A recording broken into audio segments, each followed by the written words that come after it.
Hola y bienvenidos a mi cocina. Hoy voy a demostrar cómo preparar el pastel de choclo con pollo de Chile. El pastel de choclo con pollo de Chile se conoce como un plato mestizo porque tiene una historia entre Perú y Chile.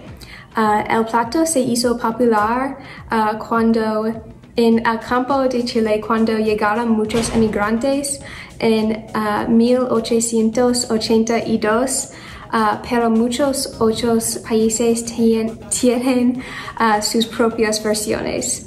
El pastel de choclo con chile es un plato principal que es imprescindible en Chile y encontrarlo en la mayoría de los restaurantes en Chile. Típicamente se sirve caliente con una ensalada. El pastel de choclo con pollo no es muy complicado y solo necesitas 15 ingredientes.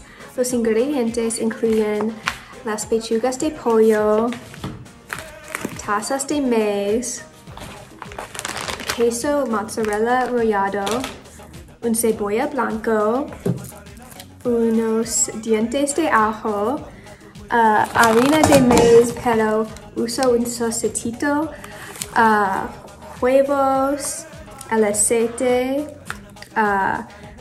la crema doble, un poco azúcar y sal y pimiento al gusto, pero también puede usar el aguacate y coriander para servir.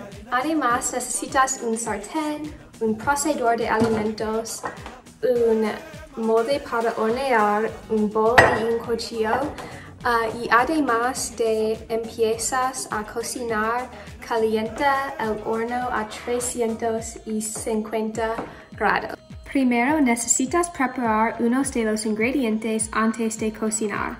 Pica una media taza de cebolla blanca, machaca 2 dientes de ajo y corta 5 tazas de los granos de maíz. Pero ten mucho cuidado. Sazona 2 pechugas de pollo con solo sal y pimiento y cocínalos en un sartén caliente con un poco de aceite. Déjalas cocinar hasta que tengan 165 grados. Cuando el pollo está cocido, córtalos en tiras con cuchadores en un bol.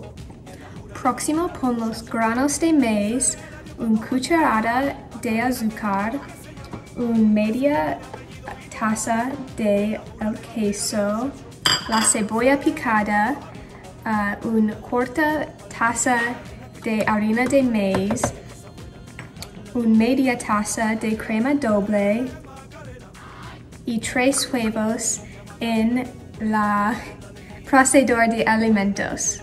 También añade el ajo, sal, pimiento y mezcla hasta que los ingredientes están combinando. Vierte el medio de la mezcla en el molde para hornear con un poco de aceite y pon el resto del queso y el pollo corta encima. Cubre el molde para hornear con el papel de aluminio y ponlo en el horno por 35 minutos más o menos. También te recomiendo que uses un molde para hornear que es más grande que tengo. Sirve el pastel de choclo con pollo con aguacate y un poco de coriander. ¡Disfruta!